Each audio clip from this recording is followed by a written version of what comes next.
Hola a todos, mi nombre es Andrés Galeano, soy líder fundador de la Sociedad de Debate del Colegio Colsubsidio Ciudadela y les doy la bienvenida al primer taller de preparación para el primer torneo interinstitucional de debate de Colsubsidio.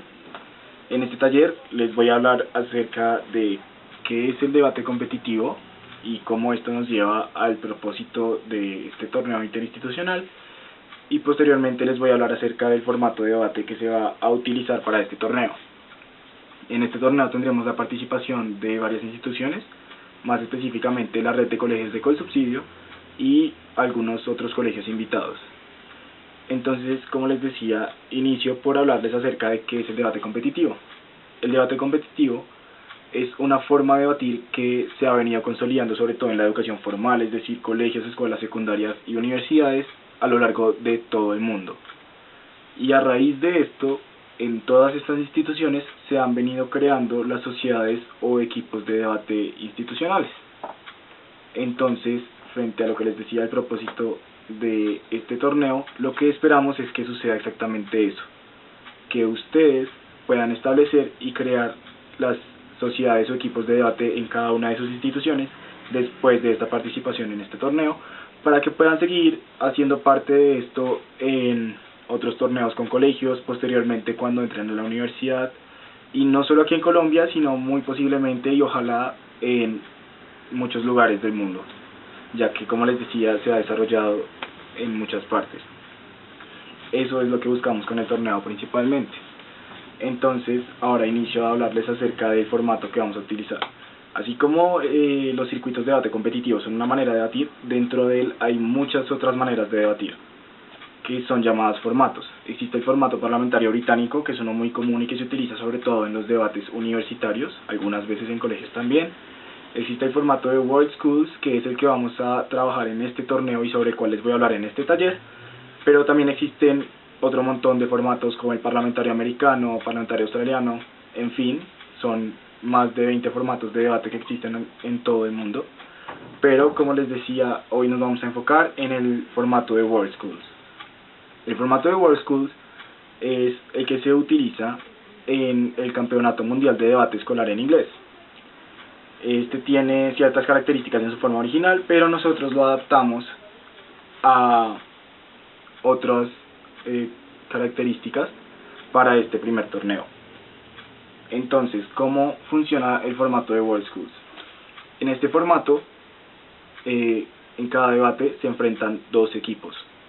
El primero es el equipo afirmativo o propositivo y el segundo equipo es el negativo o de la oposición.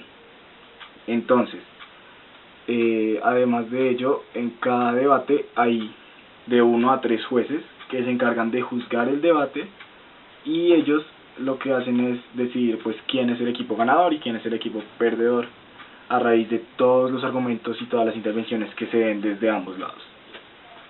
Entonces, cada equipo tiene, antes de que empiece el debate, 15 minutos de preparación. ¿Por qué? Porque nosotros les vamos a dar el tema precisamente 15 minutos antes del debate. Los oradores o debatientes, que son las personas que conforman cada uno de los equipos, tienen que en esos 15 minutos preparar todos sus argumentos y todo lo que van a decir para defender lo que tengan que defender frente al tema que se va a discutir. Entonces, en esos anteriores 15 minutos les damos el tema. El tema aquí no sería, por ejemplo, el aborto, así nada más, sino que el tema viene redactado a manera de emoción. ¿Qué quiere decir esto? En vez de decir que el tema es el aborto, diríamos el tema es: esta casa apoya la legalización del aborto. Cuando decimos esta casa nos referimos, por ejemplo, a la casa afirmativa o de proposición, como les dije hace un segundo que se llamaba.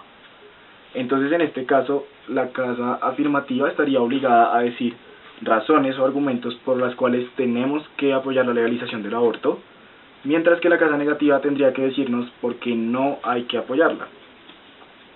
Entonces, después de que se anuncia la moción o tema, los equipos tienen 15 minutos para preparar esos argumentos que nos van a dar a favor o en contra, que deberán ser dados en las intervenciones de los 3 integrantes de cada uno de los equipos. cada integrante tiene un rol específico y unas funciones específicas que debe cumplir. Entonces primero les explicaré las funciones y los roles de gobierno y luego los de oposición. Gobierno es la misma casa afirmativa. Entonces, desde la casa afirmativa tenemos al primer orador afirmativo, segundo afirmativo y tercer afirmativo o látigo afirmativo. El primer orador de afirmativo cumple una función muy importante, que es primero que todo y siempre al comienzo de su discurso, definir y dar el status quo de la moción. ¿A qué me refiero con definir y dar el status quo? El status quo es como la naturaleza de las cosas, es decir, el contexto, cómo están las cosas en este momento frente al tema que vamos a discutir. Entonces, por ejemplo, un primer orador afirmativo para decirnos un status quo o contexto acerca de la moción "Esta casa apoya la legalización del aborto", tendría que darnos un contexto acerca de cómo el aborto se ha vuelto un tema polémico hoy en día, de tal vez para apoyar un poco su caso acerca de la sobrepoblación mundial, las condiciones de pobreza, el embarazo a muy temprana edad, etcétera. Estos son ejemplos y pueden haber muchas maneras de abordar y de hacer un status quo, pero pues quise darles estos ejemplos.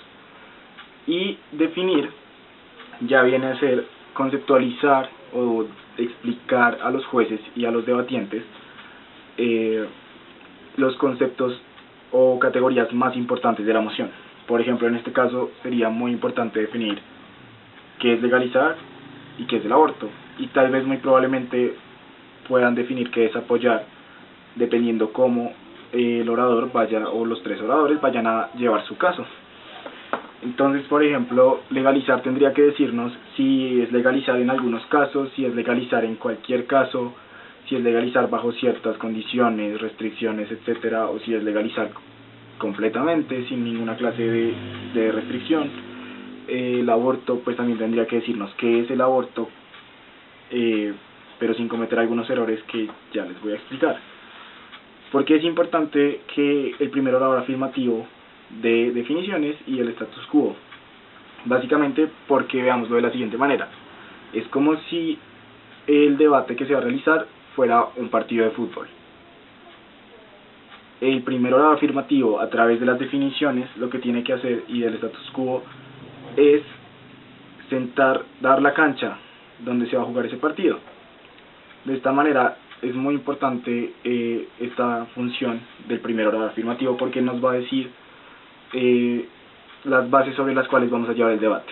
Es como si él nos fuera a dejar de verdad, como les decía, esa cancha, ese camino por el cual los siguientes oradores deben llevar el debate. Y es también muy importante porque también le va a dejar muy claro a los jueces bajo qué criterios vamos a llevar el debate. Eso es muy importante para la evaluación que realizan los jueces de ambos equipos, de qué tanto supieron llevar el debate a partir de las definiciones y el contexto dados por el primer orador afirmativo. Ahora, además de esto, el primer orador afirmativo también tiene que dar parte de la carga argumentativa del caso de su equipo. ¿Qué es esto? El caso de su equipo es todos los argumentos que hayan desarrollado o preparado los de la afirmación, y pues él puede empezar dando unos cuantos de esos argumentos para que después sus compañeros vengan a desarrollarlos. El segundo orador afirmativo se encarga de argumentar. En general es argumentar. Él puede dedicar una parte del comienzo de su discurso a refutar a los de la oposición. Sin embargo, es muy importante que su discurso se enfoque en lo que es la carga argumentativa nueva, introducir nueva carga argumentativa distinta a la del primer orador afirmativo. También puede extender un poco los argumentos que dejó su primer orador, y es muy importante y muy recomendable que lo haga, pero también se debe enfocar en traer nuevos argumentos del caso que hayan preparado al debate. Finalmente, pues viene el látigo o tercer orador afirmativo, quien se encarga más que todo de refutar. Tal vez puede dar algunos argumentos, sin embargo esto no es muy bien visto, ya que es un poco tarde en el debate y no puede ser tan refutado por parte de la oposición. Sin embargo, puede hacerlo, pero teniendo en cuenta siempre que el énfasis de su discurso debe estar en las refutaciones a los argumentos traídos por el otro lado o la otra cámara, que es la oposición. y después de esto viene un discurso de respuesta, que ya les voy a explicar qué es, porque voy a pasar primero a lo que es la oposición. Entonces, dentro de la cámara de la oposición, o el equipo negativo, tenemos igualmente un primer orador negativo, segundo negativo y tercer negativo o látigo negativo. Entonces, ¿de qué se encarga el primer orador negativo? Él tiene que, primero que todo, refutar a su anterior. Su anterior es el primer orador afirmativo, ya que se van turnando las intervenciones de afirmativo a negativo, afirmativo a negativo, afirmativo a negativo. Las intervenciones duran 5 minutos, máximo 5 minutos 15 segundos. Esto lo podrán encontrar también en su reglamento del torneo. Entonces, él tiene que refutar los primeros argumentos que haya dado el primer orador afirmativo. Y luego pasa a dar parte de la carga argumentativa de la oposición. Ahora, hay veces que el primer orador afirmativo puede cometer ciertos errores al momento de dar las definiciones. Y es el primer orador negativo quien se encarga de corregir eso a través de algo que se llama la impugnación de las definiciones. Cuando se impugna una definición, lo que se hace es decir por qué esa definición está mal, o en este caso por qué es injusta, y se propone en su lugar una definición alternativa por parte de la oposición. Por ejemplo, con el ejemplo que hablábamos hace un segundo, cuando decimos aborto, el primer orador afirmativo podría decir que el aborto es una práctica que consiste en matar a un ser vivo. Y esto sería una definición injusta porque está completamente sesgada o está recargada hacia el lado de la afirmación, porque es una definición que de alguna manera le beneficia o le da la razón al decir que mata a un ser vivo, porque realmente está indicando que es algo que está mal. Esto se llama una definición autocomprobatoria, significa que está recargada hacia algún lado de los dos, del debate. Las definiciones deben ser completamente neutrales, no debe estar ni muy para un lado ni muy para el otro. Y esto es muy importante, ya que va a permitir llevar el debate bajo unas bases realmente leales. Entonces, ese es uno de los casos en los cuales el primer orador de la oposición podría impugnar en su discurso, es lo primero que tendría que hacer en el discurso, y proponer una definición alternativa que solucione pues la dificultad que tenga la del primer afirmativo. Otro de los casos es cuando la definición es tautológica. Por ejemplo, si dijéramos vuelo, y el primer orador afirmativo definiera vuelo como acción y efecto de volar. En este caso hablamos de unas definiciones que pueden ser tal vez de diccionario, o que definen la palabra que se va a definir con ella misma, como les acabo de mostrar en este ejemplo. Esto lleva por nombre definición tautológica y puede ser impugnada por el primer orador negativo. Además de ello, las definiciones no deben ser de diccionario como esta que les acabo de mostrar también. Otro de los casos es, por ejemplo, una definición cerrada en espacio y tiempo. ¿Qué quiere decir esto? Que cierra el debate a un contexto de espacio y de tiempo específico que no está especificado en la moción. Por ejemplo, si una moción dijera esta casa legalizaría la producción y venta de estupefacientes en Colombia, sería injusto en espacio y tiempo que el primer orador afirmativo definiera o diera un status quo para esta moción con respecto al auge del narcotráfico en los años 80-90 en Colombia. Debería dar un contexto mucho más general y no tan cerrado a este tiempo, por ejemplo. Esto puede ser impugnado también por el primer orador negativo. Y otro de los casos es cuando la definición se llama ardilla o evasiva, y es cuando realmente la definición no está atendiendo a los asuntos principales que debería tratar el debate. Un primer orador afirmativo siempre debe preguntarse qué pensaría una persona cualquiera del común que se hablaría en este debate. Entonces, si realmente no está por ninguno de esos lados, está muy desenfocada la definición hacia otras cosas que no son asuntos que realmente se deberían tratar en este debate, El primer orador negativo también puede impugnar esta definición, proponer otra en su lugar. Después de la impugnación, como les decía, vienen las refutaciones y luego la carga argumentativa de su equipo. Puede dar primero los argumentos y después las refutaciones. En esa parte del discurso no hay ningún problema, pero para la impugnación sí tiene que ser al comienzo del discurso. Luego viene el segundo orador negativo, que cumple exactamente la misma función que el segundo afirmativo, que es refutar lo que haya dicho el gobierno hasta el momento y luego dar carga argumentativa nueva, si es posible o si es necesario, extender la carga argumentativa que dio su primer orador antes.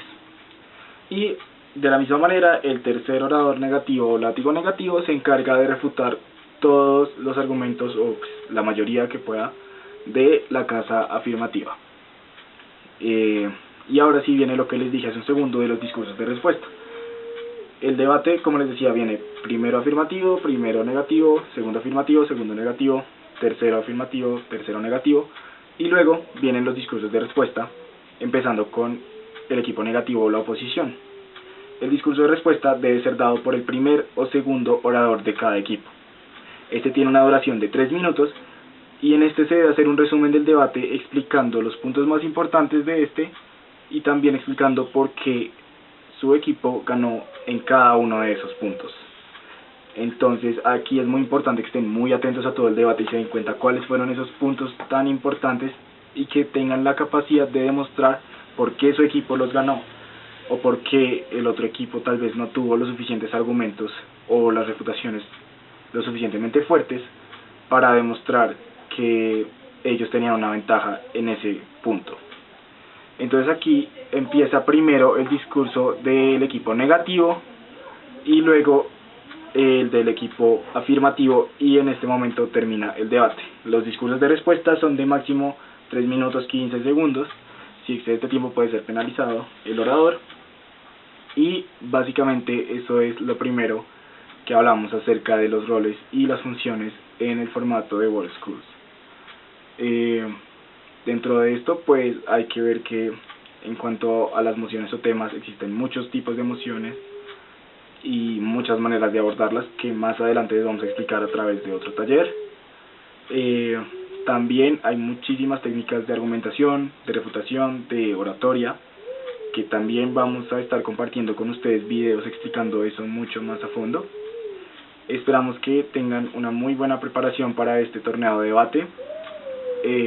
Con los docentes de la red de ciencias sociales vamos a estar compartiendo el reglamento del torneo, algunas guías y manuales, estos videos. También pueden estar pendientes de este canal de YouTube para que no se pierdan ninguno de los videos, para que puedan tener una muy buena preparación. Y eso sería todo para este video. Gracias.